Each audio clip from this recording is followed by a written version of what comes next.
नमस्कार, आप देख रहे हैं सी न्यूज और मैं हूं ज्योति अरोड़ा। आइए नजर डालते हैं इस वक्त के न्यूज बुलेटिन पर। ताजनगरी में पत्रकार की सरेआम गोली मारकर हत्या के विरोध में जर्नलिस्ट वेलफेयर एसोसिएशन ताजनगरी के पत्रकारों ने संजय पैलेस स्थित शहीद स्मारक पर शोक सभा का आयोजन किया, जिसमें 2 मिनट का मौन रख मृत आत्मा की शांति व परिजनों के इस दुख की घड़ी में सहन शक्ति प्रदान करने की प्रार्थना की और प्रदेश सरकार से मांग भी की कि इस घटना की निंदा करते हुए एसोसिएशन के प्रदेश अध्यक्ष कपिल गौतम ने कहा कि इस घटना ने कलमकारों को झकझोर कर रख दिया है। ये घटना उत्तर प्रदेश की कानून व्यवस्था की पोल खोल रही है। इस घटना की जितनी निंदा की जाए कम है। जो पत्रकार जी की हत्या हुई है उसके बारे में क्या संदेश है, क्या मैसेज? इस वक्त जो खास तौर से जो कि पत्रकारों के बारे में, जो जर्नलिस्ट के बारे में कहा जाता है कि हम इंडिया में एक डेमोक्रेसी कंट्री है, इस कंट्री में इंडिया को पत्रकारों को खास तौर से चौथा स्तंभ कहा जाता है।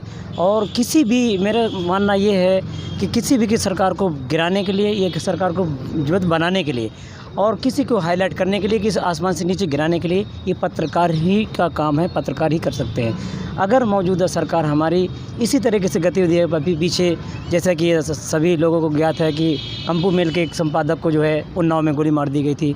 उसके बाद 3 दिन पहले गाज़ियाबाद में उसके बेटियों के सामने, क्योंकि वो एक पर्दाफाश कर रहा था। ये हमारा काम ही, जो जितने भी पत्रकार भाइयों को बहनों का जितना काम ही यही है कि सारी गतिविधियों को जो है तो सामने लाना। अगर यही हाल रहा तो एक दिन हमारे जो ख़ास तौर से जो मौजूदा सरकार है उसको बहुत ही बड़ी कीमत चुकानी पड़ेगी। और ये बहुत ही कंडेम की बात है, हम इसकी कंडेम करते हैं, हम इसके कड़े शब्दों में निंदा करते हैं। और मौजूदा जो है प्रदेश सरकार और मौजूदा भारत सरकार से हम आग्रह करते हैं कि ऐसी घटनाओं को जो तो फ़ौरन इमीडिएटली जो तो कार्रवाई करे, otherwise we will take action against of the government. That's it. ये पत्रकार संघ जो घटना हुई उसके बारे में क्या है? और बड़ी ही एक विकट समस्या से पत्रकार, जो जितने भी पत्रकार भाई हैं वो गुजर रहे हैं। समस्या ये है कि एक पत्रकार अपने जान जोखिम में डालकर समाज में जागृति फैलाने के लिए अलग जगाने की कोशिश करता है। वही पत्रकार जब अपने आप को असुरक्षित महसूस कर रहा है तब अलग जगाने का काम कौन करेगा? विगत माह में दूसरे बार हम यहाँ संजय प्लेस स्थित शहीद स्मारक पर इकट्ठा हुए हैं। कारण एक ही है, उस समय हमारे उन्नाव के साथी पत्रकार भाई की हत्या की गई थी। विगत दिनों हमारे गाज़ियाबाद के भाई की हत्या की गई। इस सरकार में पत्रकारों के संग जो अमानवीय व्यवहार हो रहा है वो बड़ा ही चिंताजनक है। उस पर अफसोस प्रकट करते हुए एक ही मांग करनी है कि सरकार ये सौतेला रवैया पत्रकारों के संग ख़त्म करे, अन्यथा पत्रकारों को भी सरकार की नीतियों के खिलाफ बिगुल बजाना पड़ेगा। विगत दिनों गाज़ियाबाद में हमारे पत्रकार साथी विक्रम जोशी की हत्या की गई।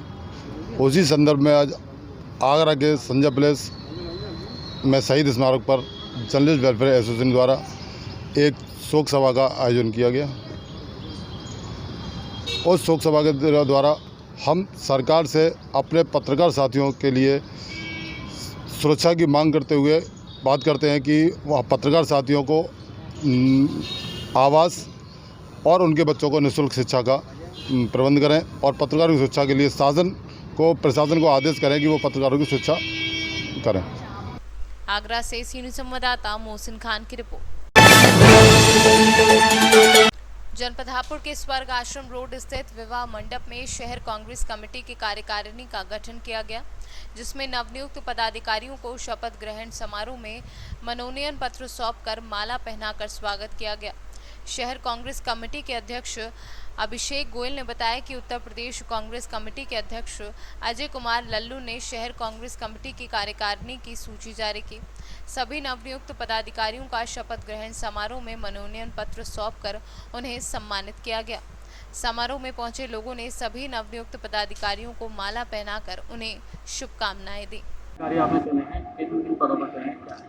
देखिए, उत्तर प्रदेश कांग्रेस कमेटी काफ़ी दिनों से ये कोशिश कर रही थी कि ज़िला शहर कांग्रेस कमेटी के जो अध्यक्ष नियुक्त किए गए हैं उनकी जल्द से जल्द कमेटियां दे दी जाएं, लेकिन कुछ विलम्ब हुआ है, जिसकी एक वजह सिर्फ ये है कि उत्तर प्रदेश में व्यापक पैमाने पर जो एक तरीके से अविश्वास उत्पन्न हो रहा है, शासन और प्रशासन की नाकामियां वक्त वक्त पर हमारे सामने आ रही हैं, और जिस तरह से कोरोना काल में गरीब, मजदूर, महिलाएं सड़कों पर रही हैं, हम लोग उनकी मदद करने के लिए सड़कों पर आ गए थे, जिस वजह से इसमें विलम्ब हुआ।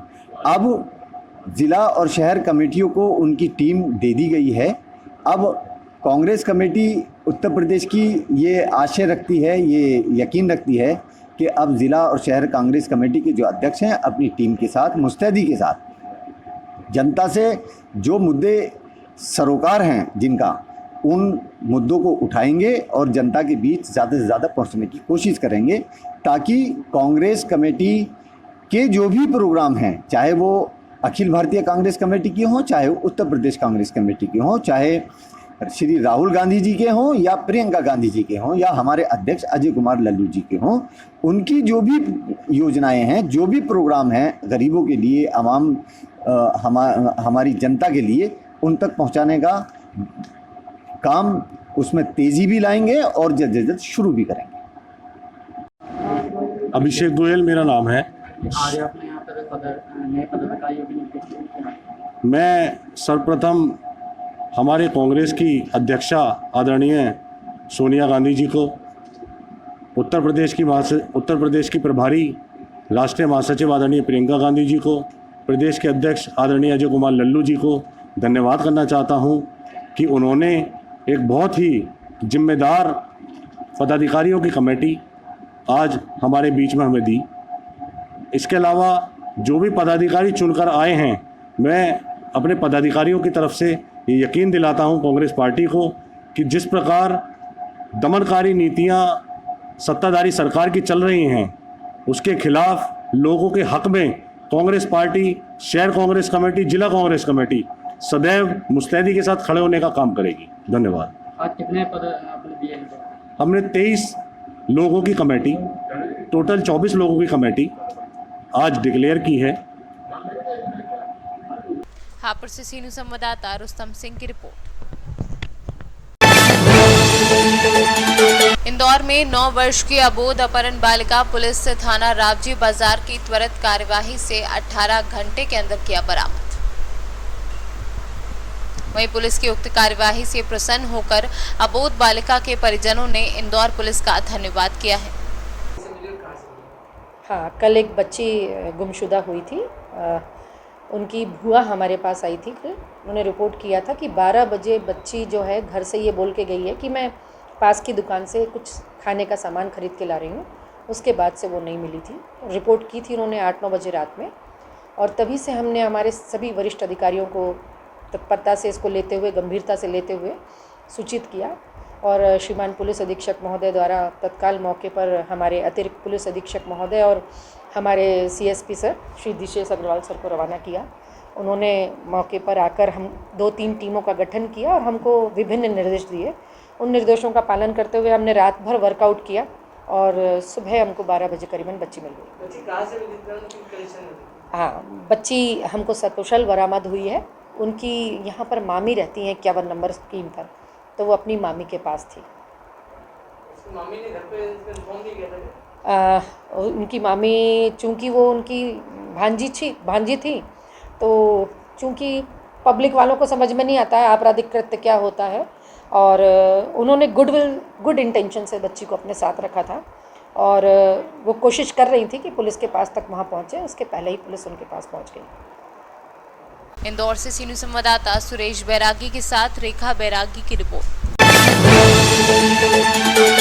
खबर सुल्तानपुर से है, जहां आज खाद की कालाबाजारी रोकने के लिए कृषि विभाग के अधिकारियों की टीम ने जगह जगह रेड डालना शुरू कर दिया है।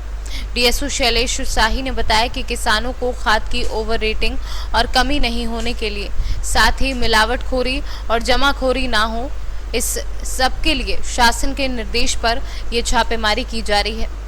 ये उर्वरक की रेड है, छापा है, जिसमें उर्वरकों की कालाबाजारी और ओवर रेटिंग के लिए की जा रही है, जिसमें किसानों ये सुनिश्चित किया जा रहा है कि जनपद में के उर्वरकों की किसी प्रकार की कमी ना हो और किसानों को ओवर रेटिंग न की जाए, और इसमें मिलावटी मिलावट न किया जाए, जिसके लिए जमाखोरी और कालाबाजारी न हो सके, इसके लिए ये शासन का आदेश है। जनपद सुल्तानपुर में जिलाधिकारी महोदय के आदेश के क्रम शासन के आदेश से जिलाधिकारी महोदय द्वारा दिया गया। इसमें 2 टीमें बनाई गई है। जिला कृषि अधिकारी 3 तहसील को देखने, बल्दी राय, जयसिंहपुर और कादीपुर, और मैं सदर तहसील और लंबुआ में देखा। आज सुबह से मैं निकला था तो मैंने अभी तक जो है हमने 11 दुकानों का निरीक्षण किया, और जहाँ संदिग्ध की स्थिति मुझे पता चला वहाँ पे मैंने 11 नमूना भी लिया है, और साथ में 2 दुकानें में निलंबित किया हम एसडीएम से। तो मौके पे गोदाम पे भी गए, ऑफिस में भी, वो थे नहीं, इधर 2 चकमा दे के चले गए। इसमें जय भारत मिस और विजय सन्स ब्रदर्स जो है, इसको तत्काल पर इसके विरुद्ध कार्रवाई के सस्पेंड कर दिया गया है। क्या ये कार्रवाई अभी भी चलती रहेगी?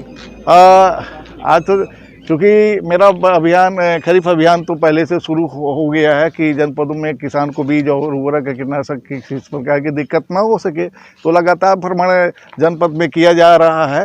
ये शासन का ये विशेष अभियान है, जिसमें कालाबाजारी और जमाखोरी और ओवर रेटिंग ना हो सके, किसानों को सुविधापूर्वक उर्वरक मिल सके और उर्वरकों में किसी प्रकार की मिलावटी ना हो सके।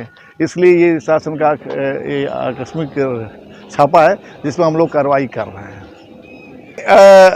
मैंने अभी आपको बताया कि ये खरीफ अभियान हम लोगों ने शुरू किया, 15 मई से शुरू किया। सोशल डिस्टेंस और को मेंटेन करते हुए किसानों को उर्वरक बीज और कीटनाशक दवाओं सुब्रत शासन के आदेश के क्रम में, तो ये हम लोग सुनिश्चित कर रहे थे कि किसी भी किसान को खाद उर्वरक और कीटनाशक दवाओं किसी प्रकार की कमी ना, ओवर रेटिंग ना हो सके। इसलिए हम लोग लगातार प्रयास कर रहे हैं, और प्रयास में काफ़ी हद तक सफल रहे, और जनपद में उर्वरकों की किसी प्रकार की कमी नहीं। रही बात की कालाबाजारी और जमाखोरी ओवर रेटिंग की, तो हम लोग लगातार प्रयास कर रहे हैं। उसी में शासन का ये आकस्मिक रेड है, तो उसमें हम लोगों ने अभियान चल ही रहा, और इस पे स्पेशल अभियान है, जिसमें हम लोगों ने जहाँ पाए उसके खिलाफ कठोर कार्रवाई कर दी गई। सुल्तानपुर से सीनियर संवाददाता शिव प्रसाद मौर्य की रिपोर्ट। खड़कपाड़ा पुलिस ने आरोपी अफजल तस्लीम खान और आरोपी मुतरजा डूम को गिरफ्तार किया है। संतोष रामधनी सिंह दूध व्यापारी की जर्सी गायें चोरी करके मोहे ने एनआरसी कंपनी के कॉलोनी में एक बिल्डिंग के पास गाय का कत्ल किया। इस मामले में खड़कपाड़ा पुलिस थाने में रिपोर्ट दर्ज कराई। अब ये पता लगाया जा रहा है कि दोनों आरोपियों ने कल्याण और उसके आसपास इस तरह के कितने अपराध किए हैं। पुलिस उनके साथियों की भी तलाश कर रही है। स्टेशनला गायी चोरून त्यांची हत्या करून मांस घेऊन जाण्याबाबतचे 2 गुन्हे दाखल झाले होते। भादवी कलम 369 आणि महाराष्ट्र पशु संरक्षण अधिनियम 5, 6 आणि 9 प्रमाणे सदरचे गुन्हे दाखल होते। या दोन्ही गुन्ह्यांमधील आरोपी आम्ही अटक केलेले आहेत। एक आरोपी भिवंडीवरून आणि एक आरोपी आंबोलीवरून अटक केलेला आहे। सदर आरोपींनी अशा प्रकारचे जर आणखी काही गुन्हे केले असतील तर त्या बाबतीतला तपास आम्ही करत आहोत। थाने से सीनियर संवाददाता दीपक मोरे की रिपोर्ट। इस वक्त के न्यूज बुलेटिन में फिलहाल इतना ही। देश और दुनिया की तमाम बड़ी खबरों के लिए आप देखते रहिए सी न्यूज। हर खबर आपके साथ, आपके हाथ।